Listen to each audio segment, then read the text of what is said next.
Graça e paz, irmãos. Uma delícia sempre estar aqui. O tema do nosso estudo hoje, como vocês podem observar no boletim, regenerados para a santidade. Ali ficou uma santidade, provavelmente teria que ter uma vida, né? Regenerados para uma vida de santidade.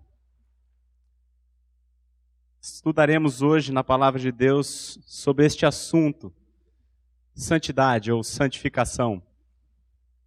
Como os irmãos sabem, no último feriado nós estivemos com o ministério, com o grupo de jovens da nossa comunidade, num acampamento, cujo tema era Guerra contra o Pecado. Um tema pouco popular nos dias de hoje, inclusive no ambiente evangélico.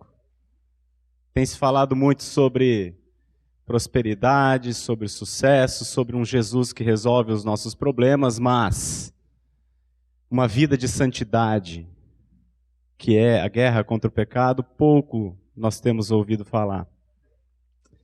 Eu com os irmãos lá no acampamento, logo no primeiro dia, antes de pregar qualquer tipo de mensagem, eu já disse a eles que aquele acampamento era por si só um grande sucesso, um grande milagre, porque nós estávamos ali reunidos, 120 jovens, e aí você viu que eu já me incluí como jovem, né?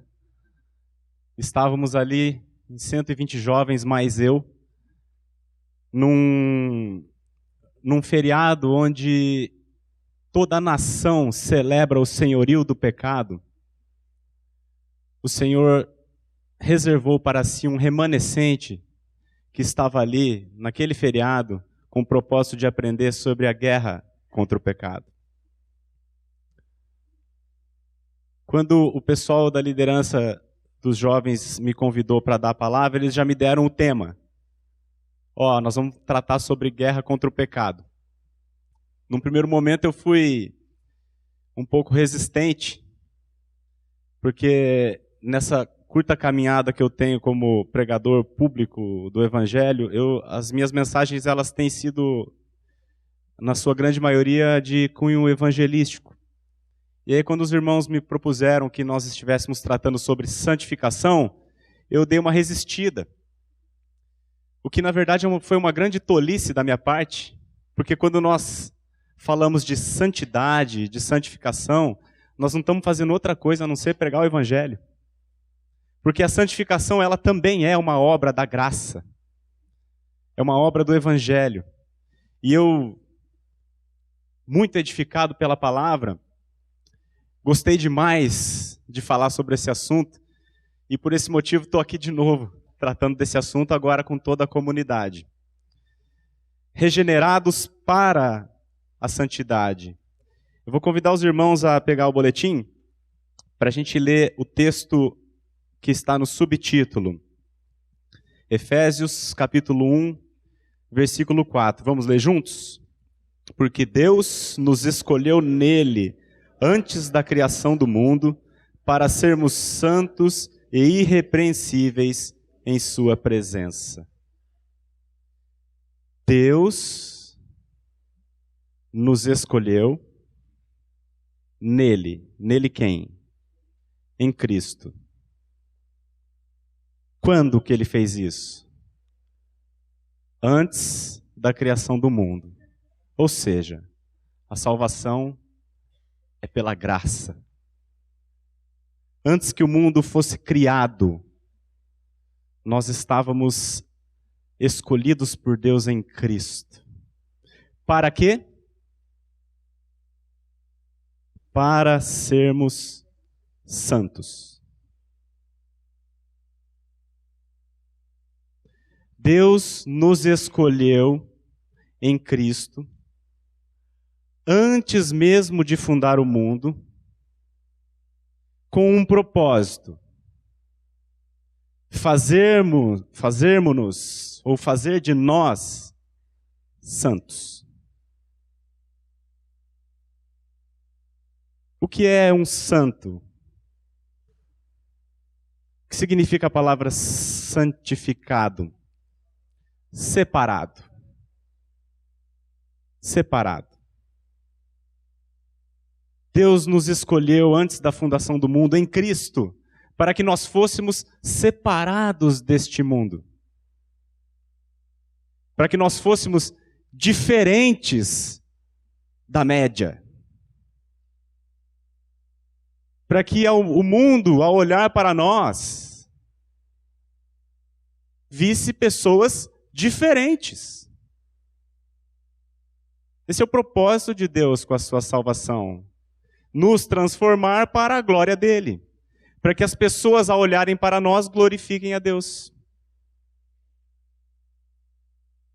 O Evangelho, irmãos, é uma obra completa do Senhor. O Evangelho é Deus dando vida para um homem morto, transformando e regenerando esse homem que jamais poderia fazer nada bom. Mas Deus, pela sua graça, pelo seu poder, dá vida para o homem morto, regenera, transforma um homem que estava morto, para que este homem seja santo. E seja diferente. E glorifique o nome de Deus na terra. É uma obra soberana de Deus. Esse é o Evangelho. Deus nos salva para as boas obras. Agora, o Evangelho ele possui distorções. Em dois extremos.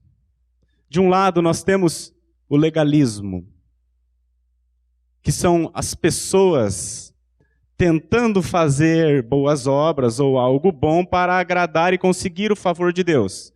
Isso é o legalismo de um lado. No outro extremo, nós temos a libertinagem. São pessoas que compreendem equivocadamente a salvação pela graça e vivem como se Deus não tivesse uma lei. O Evangelho é o cerne e a única verdade. E essas duas distorções, o legalismo e a libertinagem, são mentiras. A gente esteve no mês passado com um irmão precioso de Maringá que fez uma boa ilustração que eu vou compartilhar com vocês. Um professor de um curso universitário muito difícil, e era professor da disciplina mais difícil do curso, aquela disciplina que era impossível de passar. Ele chega, e a disciplina dele era no último semestre da faculdade, no último ano. Ninguém passava. Então os alunos já chegavam morrendo de medo no primeiro dia de aula. E aí os alunos, aquela turma tremendo de medo, o professor ia entrar, eles ali. O professor entra na sala e diz assim: hoje nós estamos começando essa disciplina fundamental para a vida de vocês, sem a qual vocês não vão conseguir exercer a profissão de vocês. Eu não vou dizer que ela é difícil, ela é impossível de vocês passarem. Até hoje nunca ninguém passou. Mas, como ela é importante, e o desejo do meu coração é que vocês de fato aprendam, eu estou hoje aprovando todos vocês. Todos vocês passaram de ano comigo. Vamos agora só aproveitar o material. Vamos aproveitar e vamos aprender. Quando o professor dá essa declaração, a turma tem 3 reações diferentes. Um grupo de alunos falou assim: o quê? Passei. Nota 10. Beleza. Pega o livro, joga no lixo, vamos embora. Vamos curtir a faculdade. Esses são os libertinos. Tem um outro grupo que fala assim: não, isso eu não quero. Eu quero que o senhor dê a disciplina, nos ensine a matéria, aplique as provas, e nós vamos fazer as provas, porque eu quero passar. Com o meu esforço. Eu quero merecer. Esses são os legalistas. Mas tem um grupo, irmãos, que diante da postura do professor diz o seguinte: Como é que é? Sério? O senhor já nos aprovou? Meu, que professor é esse? Eu quero aprender com esse cara. Eu posso estudar isso aqui sem compromisso, sem pressão, sem obrigação, mas por prazer? Esse terceiro grupo, irmãos, é o grupo daqueles que compreenderam o propósito do professor. Dentro da igreja, existem esses três grupos de pessoas: os legalistas e os libertinos, que, apesar de terem recebido a graça como uma oferta, não compreenderam a graça. E por isso não a receberam. Mas dentro da igreja existe um remanescente, um grupo que compreendeu a graça de Deus e que, não obstante ainda ter resquícios, seja de legalismo ou de libertinagem, é um grupo que compreendeu a graça de Deus, e esse grupo é o que cresce no conhecimento do Senhor. Esse é o grupo daqueles que foram salvos pela graça e agora, depois de salvos e justificados, serão santificados. Serão trabalhados, não por um professor, mas por um pai. Ensinando a crescer. Isso é a santificação. Então nós vamos estudar hoje, irmãos, na palavra de Deus, este assunto. Eu vou convidar os irmãos então a pegar o boletim.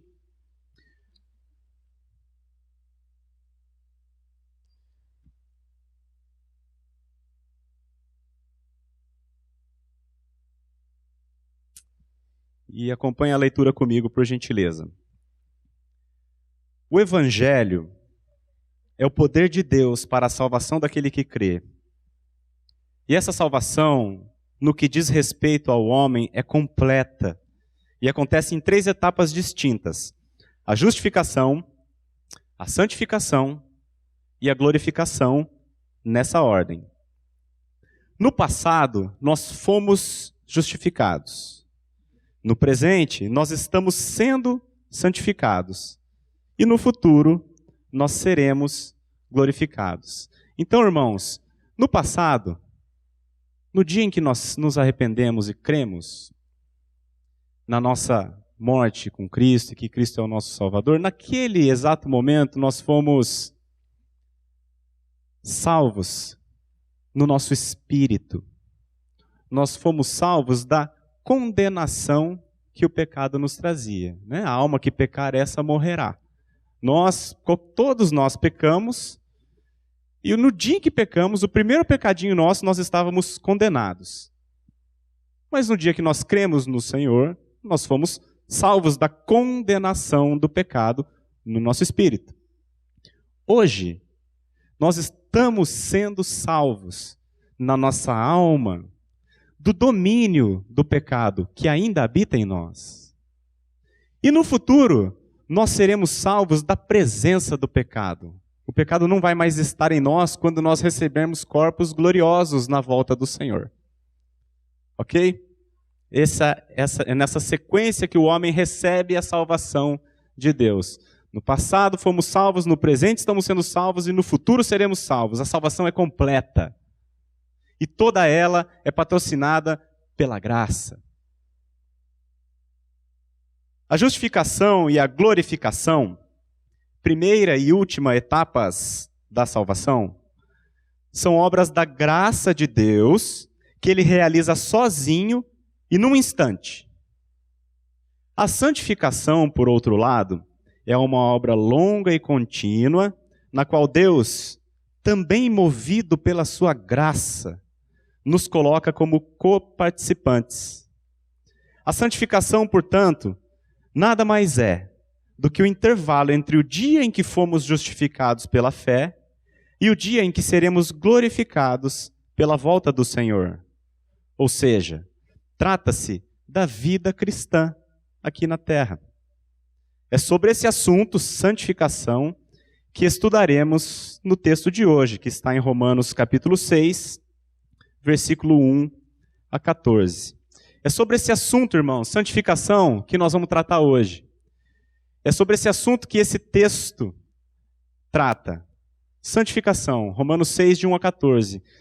Mas ele não trata apenas de santificação, mas vocês vão perceber ao longo do nosso estudo que ele trata também de regeneração. Sabe por quê, irmãos? Porque uma coisa não existe sem a outra. Ninguém que não foi regenerado pode ser santificado. E todo aquele que foi regenerado será santificado. Porque a salvação de Deus é uma obra da sua graça e ela é completa. Falar de santificação para quem não foi regenerado é perder tempo. Porque isso não é impossível que isso aconteça. Um pastor pregando sobre isso, ele me deu uma ilustração que eu também gostei muito e eu vou reproduzir para os irmãos. Você vai numa fazenda que cria porcos. E o porco, você sabe, ele come lavagem, resto de alimento podre, tudo que tem você joga lá, mistura lá e joga no chão, ele mete a cara e se esbalda com aquilo. Ele gosta de comer lavagem. Se um dia você caprichar e fizer um almoço top para o porco, vou fazer uma lasanha para o porco. Fazer uma feijoada, ou vou assar uma picanha e vou pôr no prato para o porco comer. E aí você vai lá no chiqueiro dele, você põe lá uma mesinha, bota o lençol bonito e coloca aquele prato que o Masterchef fez, coloca lá aquele prato. E do lado do prato você põe um balde cheio de lavagem e solta o porco no chiqueiro. Aonde que ele vai, irmão? Ele vai na lavagem. Sabe por quê? Porque essa é a natureza dele. A natureza do porco é comer lavagem. E aí se eu pegar esse porco, levar para casa, der um banho nele, depila ele, faz a unha, né? Põe uma roupa legal no porco e traz ele para o chiqueiro e faz a mesma coisa, oferece um prato, um bifão de picanha e oferece a lavagem. Aonde que ele vai, irmãos? Ele vai na lavagem, porque essa é a natureza dele. Agora, se você, pelo poder de Deus, tivesse a capacidade de transformar a natureza desse porco num homem, olha, eu vou mudar esse porco aqui, vou mudar a natureza dele, vou trocar o coração dele, vou dar um coração de homem para ele. Aí você soltasse esse porco no chiqueiro, ele iria na picanha, irmãos. Porque a sua natureza foi mudada. E o homem gosta de picanha. Eu gosto, pelo menos. Tomara que tenha hoje no almoço. Irmãos, falar de santidade para quem não foi regenerado é como tentar fazer um porco comer picanha. Não tem natureza para isso. Por isso, irmãos, que falar de santificação é um estudo extremamente evangelístico também. Foi uma tolice da minha parte achar que falar de santificação não seria evangelístico. Claro que é. A santificação é uma obra da graça, do evangelho de Deus. Então, irmãos, a gente vai estudar ao longo do boletim, então, esse trecho de Romanos, capítulo 6, de 1 a 14. Mas para que nós estejamos ambientados, eu vou convidar os irmãos a abrir a Bíblia nesse texto, para a gente ler o texto de uma vez, de uma maneira corrida, e aí depois a gente estuda no boletim. Romanos capítulo 6, de 1 a 14. O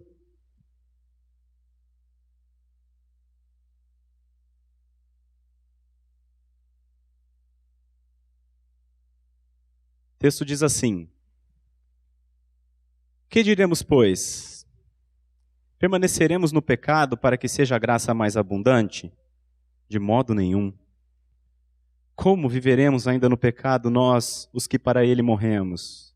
Ou porventura ignorais que todos nós que fomos batizados em Cristo Jesus, fomos batizados na sua morte?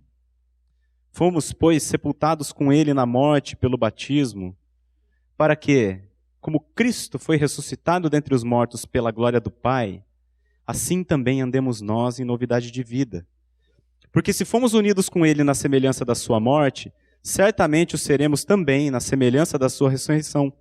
Sabendo isto, que foi crucificado com ele o nosso velho homem para que o corpo do pecado seja destruído, e não sirvamos o pecado como escravos, porquanto quem morreu está justificado do pecado. Ora, se já morremos com Cristo, cremos que também com ele viveremos, sabedores de que, havendo Cristo ressuscitado dentre os mortos, já não morre. A morte já não tem domínio sobre ele. Pois quanto a ter morrido, de uma vez para sempre morreu para o pecado, mas quanto a viver, vive para Deus. Assim também vós, considerai-vos mortos para o pecado, mas vivos para Deus em Cristo Jesus.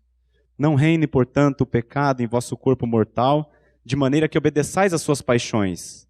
Nem ofereçais cada um os membros do seu corpo ao pecado como instrumentos de iniquidade, mas oferecei-vos a Deus como ressurretos dentre os mortos, e os vossos membros a Deus como instrumentos de justiça. Porque o pecado não terá domínio sobre vós, pois não estáis debaixo da lei, e sim da graça. Vamos orar, irmãos? Ó Paizinho, essa é a tua palavra, Senhor. Estamos reunidos como teus filhos, como a tua congregação, diante desta palavra, que tem o poder de gerar vida no homem morto. O que nós te pedimos, Senhor, é que o Senhor santifique o teu nome em nosso meio. E que o Senhor santifica-nos, Pai, na verdade. Santifica-nos na verdade, a tua palavra é a verdade. Usa a tua palavra para penetrar os nossos corações, para mostrar a verdade, para trazer luz, para que compreendamos o pecado que habita em nós e por conta disso, Senhor, compreendamos as glórias de Cristo, que tira o pecado do mundo. Abençoa a tua comunidade para a glória do teu nome, Senhor, e é no nome de Jesus que nós oramos. Amém. Irmãos, a carta de Paulo aos Romanos, teologicamente falando, ela é muito detalhada. Se você quer aprender sobre Deus e você tem só um livro na Bíblia, a minha recomendação é que você leia Romanos. Mas você tem 66 livros, pode ler todos. Não fica preso só em Romanos, não. Mas Romanos é uma carta muito completa da sã doutrina. O que é a sã doutrina? A verdade acerca do homem e a verdade acerca de Deus. O que a Bíblia ensina, irmãos? Quem é o homem e quem é Deus. É isso que a Bíblia ensina. E Paulo, na carta que ele escreveu aos Romanos, ele começa, no capítulo 1 até metade do capítulo 3, ele começa falando quem é o homem. E a notícia, nada boa. Nada boa. Não há quem entenda, não há quem busque a Deus, não há quem faça o bem, não há nenhum sequer. Todos a uma se extraviaram e a uma se fizeram inúteis. Paulo começa dando o diagnóstico do homem. Mas no capítulo 3, na parte final, até o capítulo 5, Paulo fala acerca de Deus. Que sim, é justo, é tremendo, é todo-poderoso, mas que é um Deus de graça. E ele termina o capítulo 5 dizendo que onde abundou o pecado, por causa de nós, seres humanos, onde abundou o pecado, superabundou a graça. Do 3 ao 5, Paulo ensina a justificação pela fé, um dom da graça de Deus. E ele termina o capítulo 5 com essa magnífica afirmação, que onde abundou o pecado, superabundou a graça. É maravilhoso isso. Só que Paulo, quando estava escrevendo, ele já preveu como é que a audiência iria reagir. Ué, se nós pecamos pra caramba, veio graça? Vamos pecar mais. Então ele começa o capítulo 6 fazendo essa pergunta. Que diremos, pois? Permaneceremos no pecado para que seja a graça mais abundante? Infelizmente, ali no boletim, irmãos, infelizmente, assim como no tempo de Paulo, também hoje existem muitas pessoas que pensam dessa maneira. E o motivo para pensarem assim é que elas têm um conceito equivocado do que vem a ser a regeneração. Trata-se de pessoas que conhecem a salvação pela graça apenas como uma doutrina, mas não a têm como uma experiência pessoal. Para estes, a resposta de Paulo é enfática. O que ele diz? De modo nenhum. Um homem que foi verdadeiramente regenerado por Deus, em hipótese alguma, cultivará uma atitude como essa, porque no ato da regeneração ele se tornou participante da natureza divina, e Deus odeia o pecado. Irmãos, sabe quem pensa assim? Vamos pecar mais, porque nós estamos debaixo da graça. Quem conhece a salvação pela graça apenas como uma doutrina? A doutrina está certa, somos salvos pela graça. Mas a pessoa que conhece como uma doutrina e jamais experimentou como uma realidade na sua vida. Irmãos, nós lemos e já falamos aqui que Deus, quando salva o homem, Ele salva com um propósito, para sermos santos. Você já parou para pensar, irmãos, que nós estamos talvez no país mais cristão do mundo e a gente não vê fruto nenhum? 86% da população brasileira, segundo o IBGE, é composta por cristãos.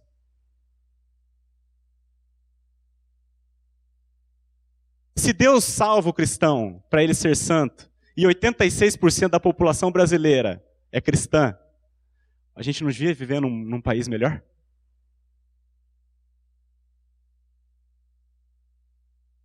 É o país mais promíscuo do mundo. O país mais adúltero do mundo. Mais corrupto do mundo.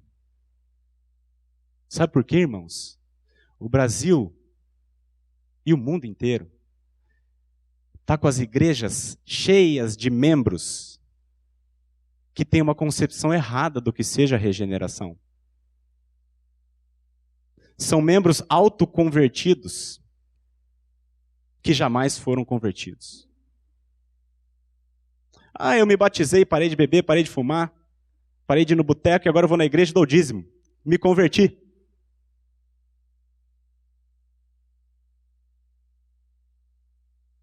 Irmãos, Jesus diz assim: nem todo aquele que me diz Senhor, Senhor, entrará no reino dos céus, mas aquele que faz a vontade do meu Pai.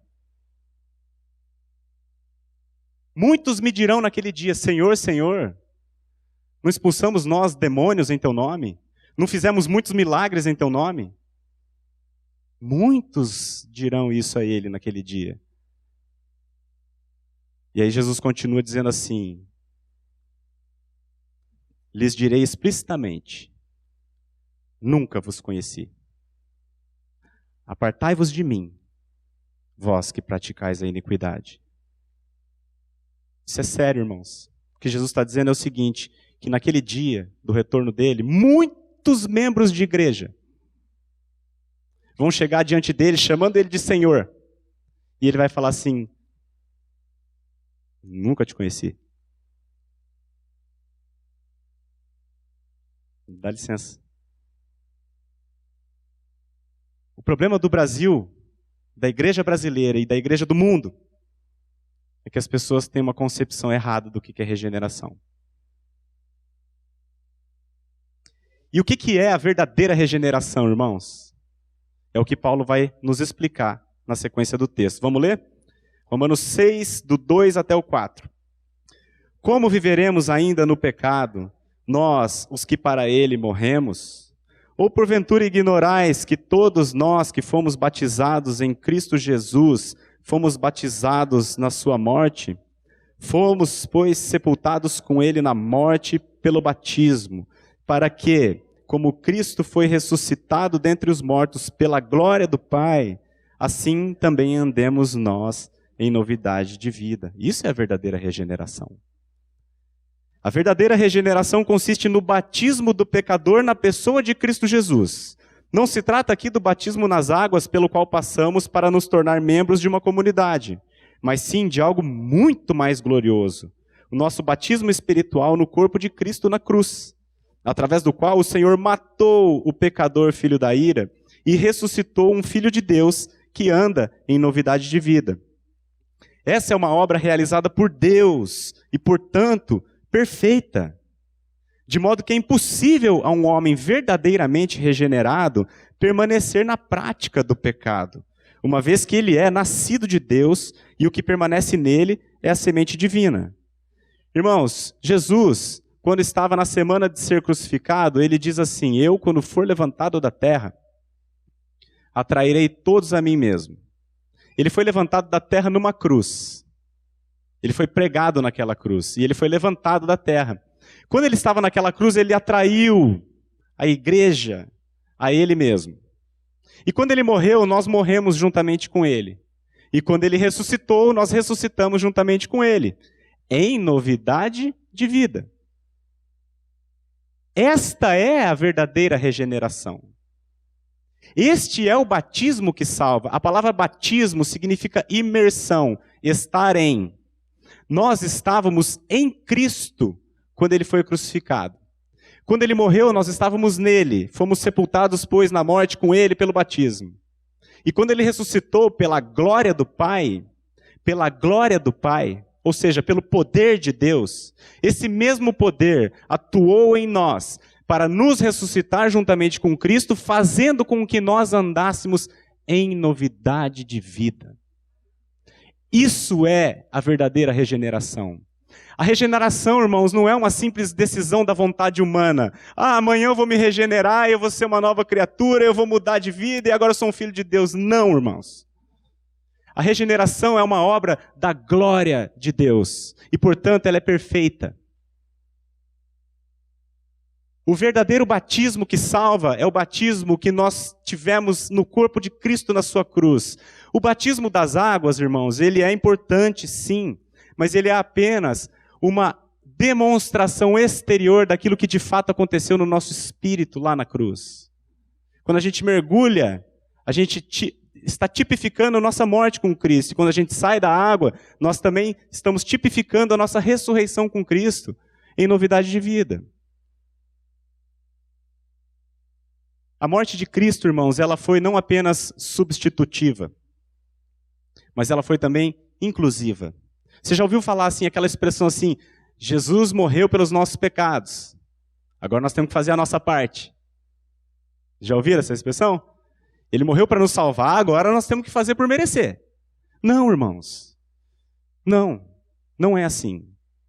A morte de Cristo foi sim substitutiva, ele foi morto para a expiação dos nossos pecados, ele morreu no nosso lugar, mas não apenas isso. Ele nos incluiu na sua morte. Ele resolveu todo o nosso problema com relação ao pecado. O pecado ele nos condenava e ele dominava sobre nós. Então, na morte substitutiva, ele resolve o problema da condenação. Não estamos mais condenados. Mas ao nos incluir no seu corpo, ele resolve o problema da santificação. O pecado, nós éramos escravos do pecado, ele então nos leva a morrer juntamente com ele. E nascemos em novidade de vida, agora não mais escravos. O pecado não tem mais domínio sobre nós. Porque agora nós temos uma nova vida. Essa é a verdadeira regeneração. O Watchman Nee escreve o seguinte, veja a frase que ele escreve.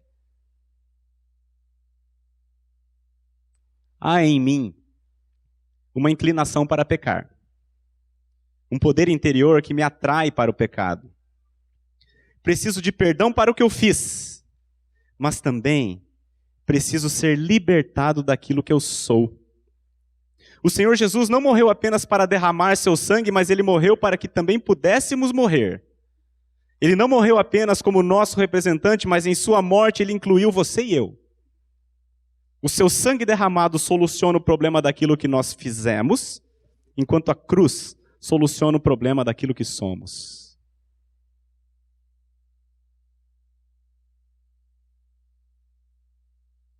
Vocês lembram quando Filipe prega para o eunuco, o etíope?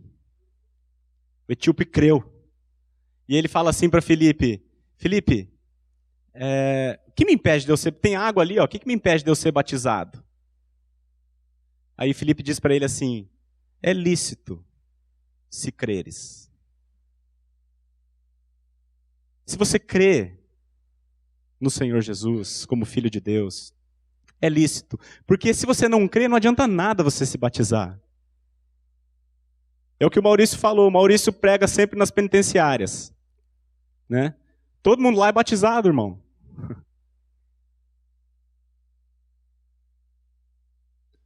O batismo que salva é esse aqui, ó, que Paulo está dizendo. O batismo que nos incluiu na morte de Cristo. Prosseguindo. Todavia, apesar de não viver na prática do pecado, um regenerado ainda pode cometer pecado. E efetivamente comete muitos pecados. E a razão pela qual isso acontece nos é explicada na sequência do texto. Vamos ler?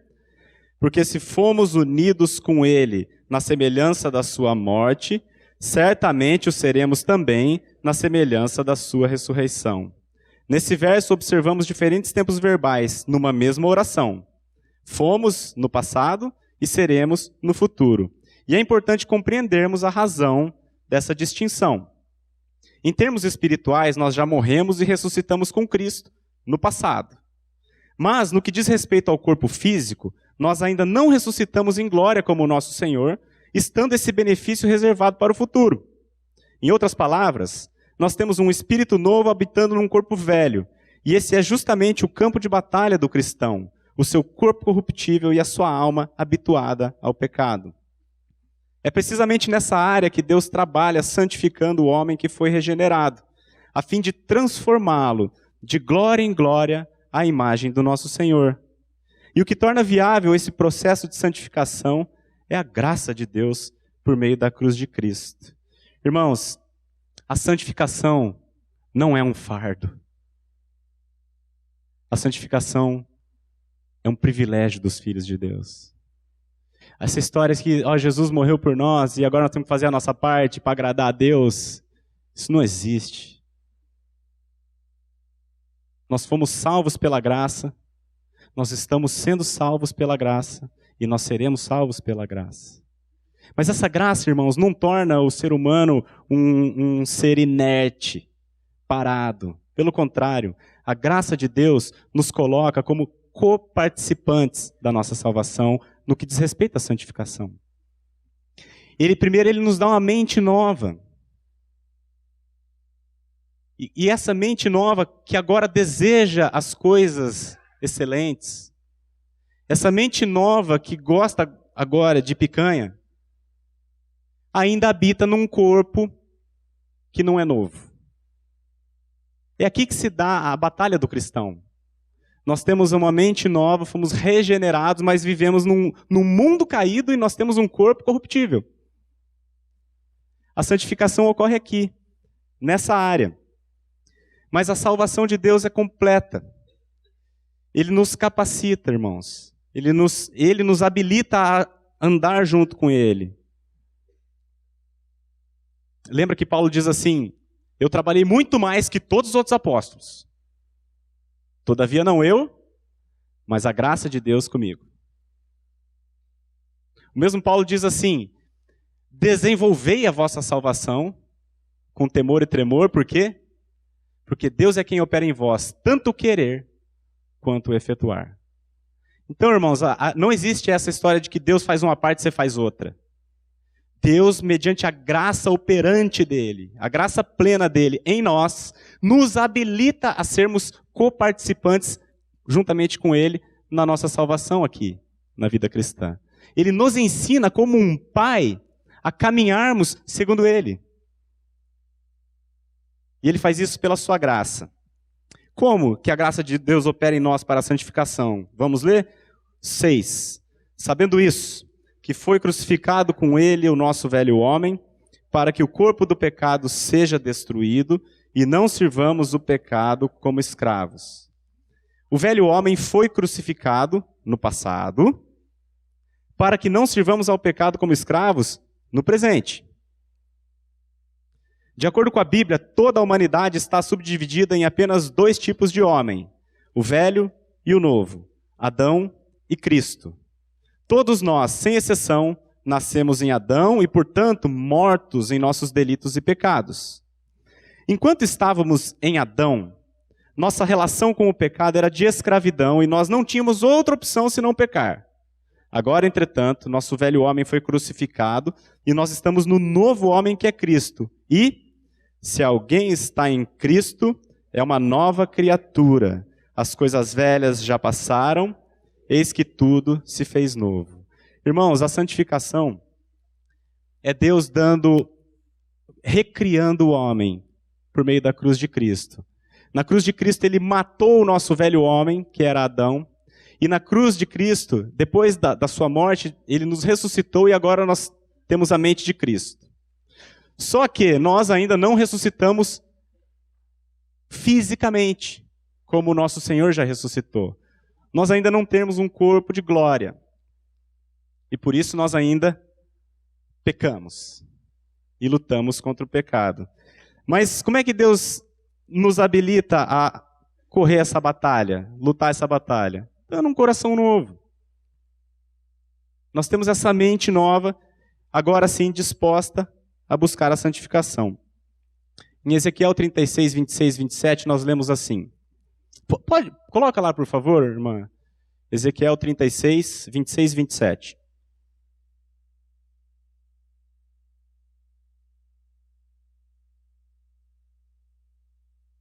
Dar-vos-ei coração novo, e porei dentro de vós espírito novo. Tirarei de vós o coração de pedra, e vos darei coração de carne. Porei dentro de vós o meu espírito, e farei que andeis nos meus estatutos, guardeis os meus juízos, e os observeis. Irmãos, presta atenção no que o texto está dizendo. Isso aqui, o texto está falando, esse texto fala sobre regeneração e santificação. Regeneração, Deus fazendo. Dar-vos-ei coração novo, e porei dentro de vós espírito novo. Quem faz isso? Deus. E o que ele continua fazendo? Tirarei de vós o coração de pedra, que é o de Adão, e eu vos darei coração de carne. Eu porei dentro de vós o meu espírito com E maiúsculo. E depois que ele faz tudo isso, irmãos, o que ele continua fazendo? Farei que andeis nos meus estatutos, guardeis os meus juízos e os observeis. Deus regenera o homem, tira o coração de pedra, põe o coração de carne, para quê? Para que o homem passe a andar nos seus estatutos. Essa é a santificação. Por isso que ela sempre está atrelada à regeneração. Uma não acontece sem a outra. O Maurício também falou sobre santificação há uns 15 dias atrás. Ele citou uma frase de um irmão chamado Leonard Ravenhill, e eu copiei essa frase para reproduzir para vocês aqui. O maior milagre que Deus pode realizar hoje é tirar um homem impuro de um mundo impuro, torná-lo santo e depois colocá-lo de volta no mundo impuro, conservando-o santo. A irmã pediu para eu repetir, vou repetir. O maior milagre que Deus pode realizar hoje é tirar um homem impuro de um mundo impuro, torná-lo santo, e depois colocá-lo de volta no mundo impuro, conservando-o santo. A salvação é completa, irmãos. Ele nos habilita, Ele nos regenera de acordo com o seu poder, de acordo com a sua vontade soberana. E depois Ele, pela sua graça, nos capacita, nos habilita a nos tornar coparticipantes da santificação. Ele nos devolve a esse mundo impuro e nos conserva puros para que as pessoas, ao olharem para nós, glorifiquem a Deus. O velho homem, ao olhar para o pecado, só consegue enxergar prazer, ao passo que o novo homem, com a mente de Cristo, tem se tornado participante da natureza divina. Compreende toda a vileza do pecado e o quanto ele é ofensivo à santidade de Deus. É esse discernimento espiritual e essa renovação do entendimento que habilitam o crente a deixar de servir ao pecado como escravo. Irmãos, nós somos transformados pela renovação do nosso entendimento. Quando compreendemos o que de fato é o pecado, passamos a ter nojo dele. Como aquele porco que ganhou uma natureza nova e passou a ter nojo de lavagem. Porque a sua natureza é nova. Antigamente ele metia a cara na lavagem e balançava o rabinho e fazia isso na frente de todo mundo. Agora ele se envergonha das coisas as quais ele fazia antes. Por quê? Porque ele ganhou uma nova natureza. Porque ele foi regenerado por Deus. Porque ele ganhou um novo coração. Porque o velho homem morreu. E ele ressuscitou em novidade de vida.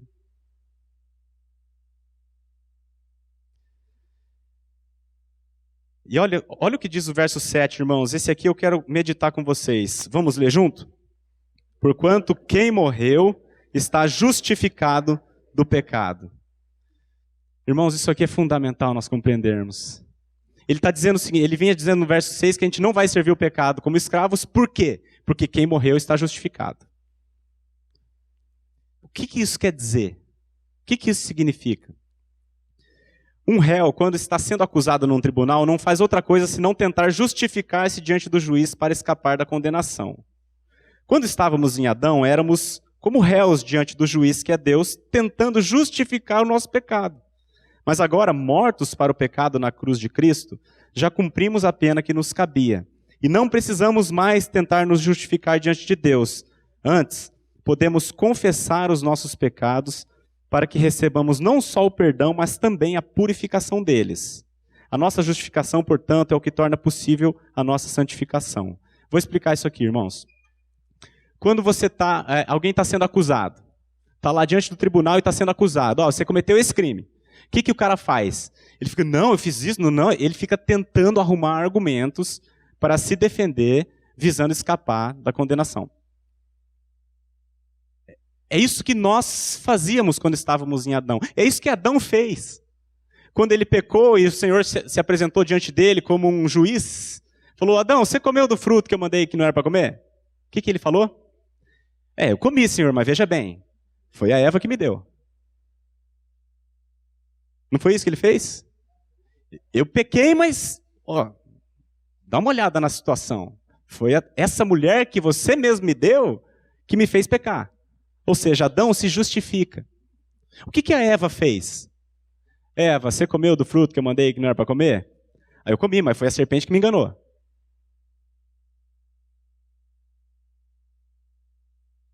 A gente tenta se justificar.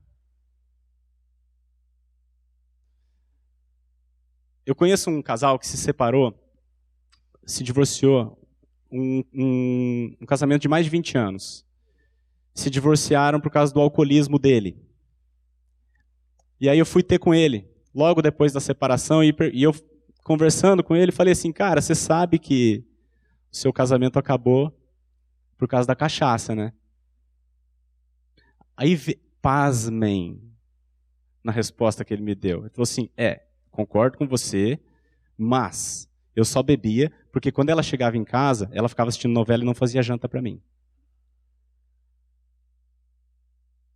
E ele falou assim, você sabe, né? Porque se o homem toma uma cervejinha e aí ele já janta, ele vai dormir. Mas como ela não fazia janta para mim, você sabe, a gente vai bebendo e...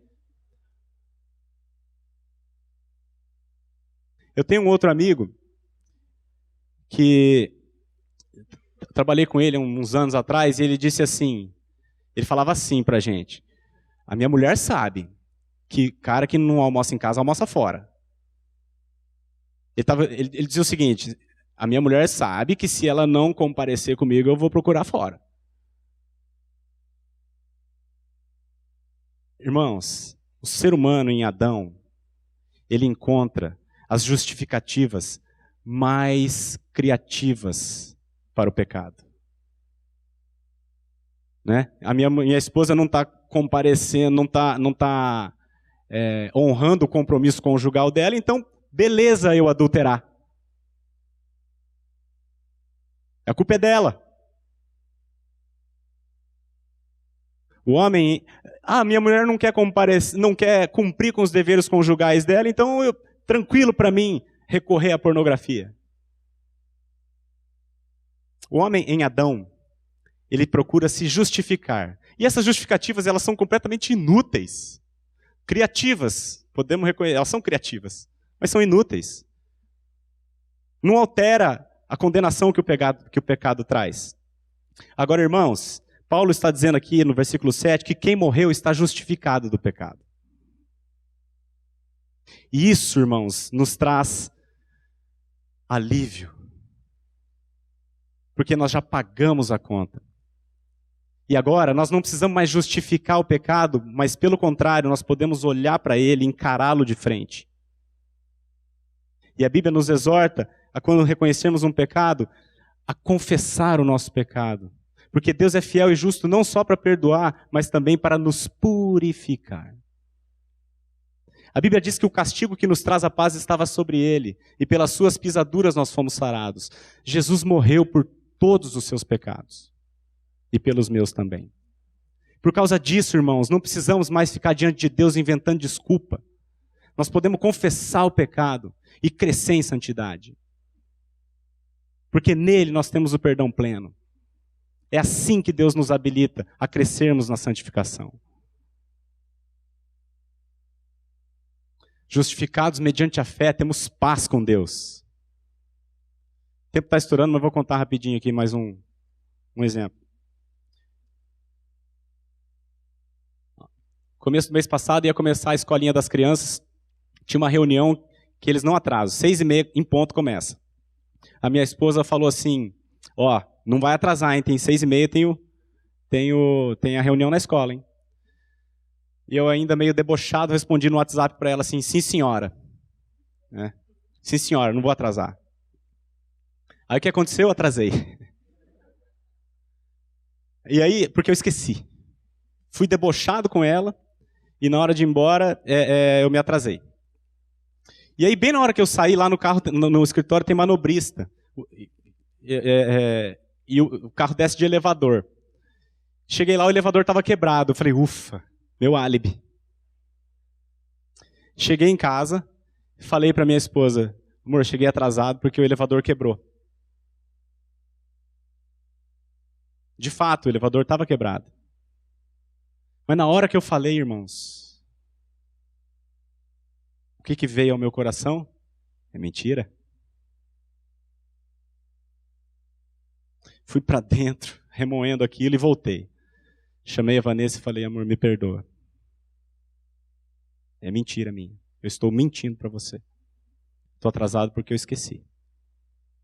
O elevador quebrou sim, mas não foi por causa disso que eu atrasei. Irmãos, quando nós estamos justificados do pecado, Deus, ele vem até nós quando nós pecamos, só que agora ele não vem mais como um juiz. Ele vem como um pai, mostrando o nosso coração. E nós podemos, diante desse pai, irmãos, confessar o nosso pecado. É assim que a gente cresce em santidade. Quando foi a última vez que você pediu perdão por algum pecado seu? Não um perdãozinho por atacado. Pai, perdoa todos os meus pecados de hoje, em nome de Jesus, amém. Quando foi que você confessou diante de Deus um pecado seu? Quando você confessou para o seu cônjuge um pecado seu? Porque você peca todo dia, tá? Só para te avisar. A gente vai crescer em santidade andando na luz, irmãos. Deus agora é pai, não mais um juiz. Vou correr para a gente conseguir terminar. Ora, vamos ler ali, irmãos, o versículo 8 e 9. Ora, se já morremos com Cristo, cremos que também com Ele viveremos, sabedores de que, havendo Cristo ressuscitado dentre os mortos, já não morre, a morte já não tem domínio sobre Ele. Temos aqui uma declaração magnífica, irmãos. A promessa da vida eterna num corpo de glória, igual ao do nosso Senhor. Nessa guerra contra o pecado chamada santificação, onde enfrentaremos inúmeras batalhas, nas quais teremos vitórias e também derrotas, o que nos encoraja a lutar é o fato de conhecermos de antemão o resultado final da guerra, a glorificação do nosso corpo e a vida eterna.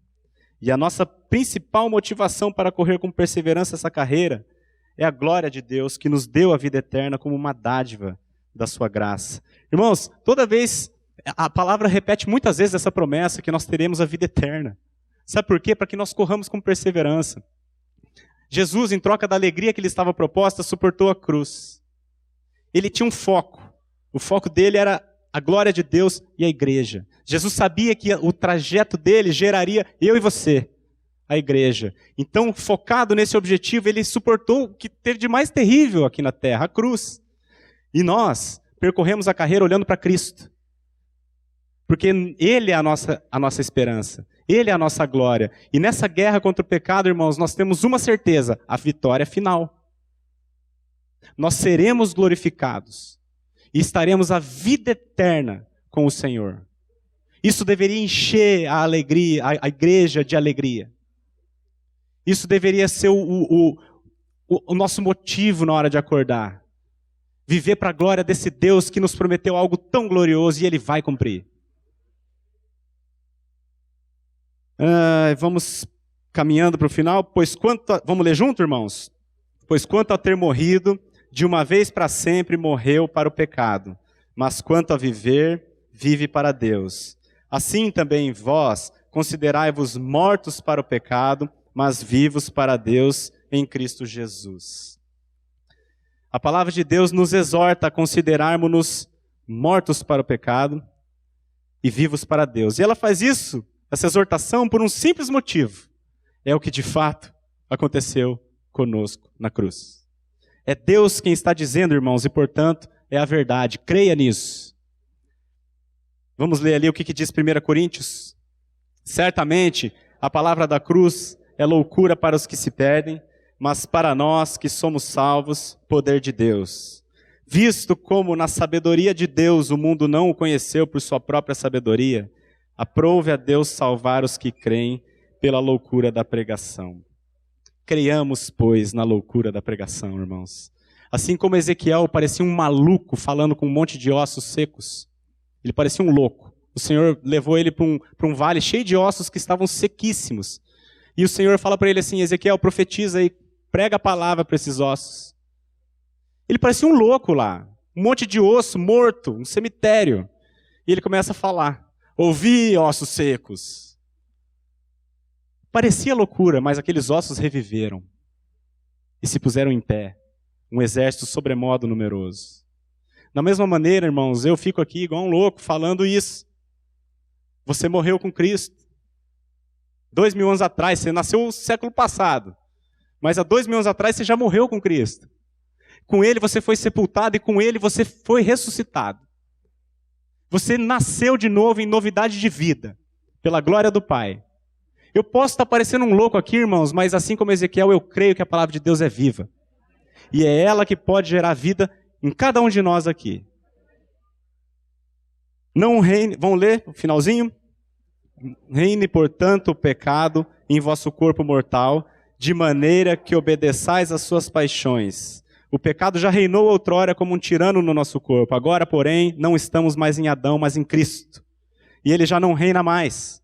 Todas as suas tentativas de recuperar o domínio sobre nós podem e devem ser resistidas. E como fazer isso, irmãos? Vamos ler? Nem ofereçais cada um os membros do seu corpo ao pecado como instrumentos de iniquidade, mas oferecei-vos a Deus como ressurretos dentre os mortos, e os vossos membros a Deus como instrumentos de justiça. Da mesma maneira que oferecíamos os nossos membros integralmente ao pecado, assim agora nós podemos oferecê-los a Deus. E essa, irmãos, é uma das declarações mais sublimes de toda a Escritura.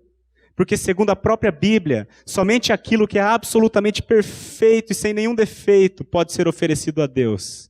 E em Cristo é isso que nós somos, novas criaturas, absolutamente perfeitos. Jesus não apenas morreu por nós, mas também viveu uma vida perfeita em nosso lugar, e a sua justiça nos foi imputada gratuitamente quando o recebemos pela fé. Irmãos, você é perfeito diante de Deus. Se Jesus Cristo é o seu Senhor, não importa todos os pecados que você cometeu e não importa os que você ainda vai cometer. Jesus morreu por cada um deles. E por causa disso, irmãos, você pode se oferecer a Deus. E deve se oferecer a Deus. Não ofereça os seus membros ao pecado, mas oferecei-vos a Deus. Foge das paixões da mocidade, mas apresenta-te diante de Deus. Anda na luz, irmão. Reconhece o pecado. Renova a mente. Transforma a mente pela renovação do entendimento. Contato com a palavra. Quando o Senhor falar, confesse o seu pecado a Ele, ao cônjuge, ao outro. Andemos na luz, irmãos, para que cresçamos em santidade. Porque o pecado, vamos ler? O pecado não terá domínio sobre vós, pois não estáis debaixo da lei, e sim debaixo da graça. Irmãos, porque nós fomos salvos pela graça de Deus e regenerados pela glória do seu poder, o pecado não terá domínio sobre nós. Consideremo-nos, pois, mortos para o pecado e vivos para Deus. Amém? Vamos orar? Pai, nós te damos graças, Senhor, porque a tua salvação é completa. Obrigado, Senhor, porque o Senhor nos escolheu em Cristo, antes da criação do mundo, para sermos santos. E a tua palavra, Pai, não pode mentir. O Senhor nos salvou pela tua soberana graça, e pela tua soberana graça, o Senhor nos coloca como participantes nesse processo maravilhoso chamado santificação. Obrigado, Senhor, por esse privilégio que nós temos de caminhar nesse processo junto com o Senhor, não como um juiz, mas como um pai que ama os seus filhos. Obrigado pelas provações que o Senhor nos manda para provar os nossos corações e purificar os nossos corações como se purifica a prata. E obrigado, Senhor, pela esperança da vida eterna que está proposta para nós.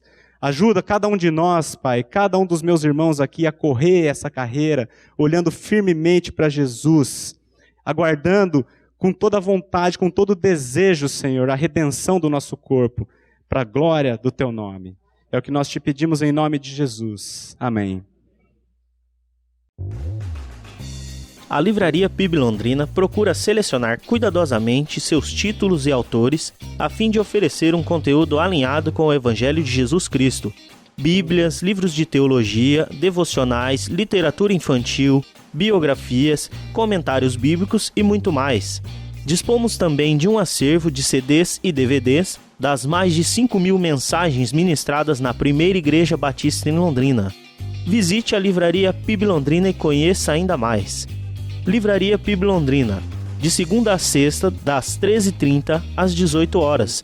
Endereço na Avenida Paraná, 76A, próximo ao Calçadão, bem no centro de Londrina.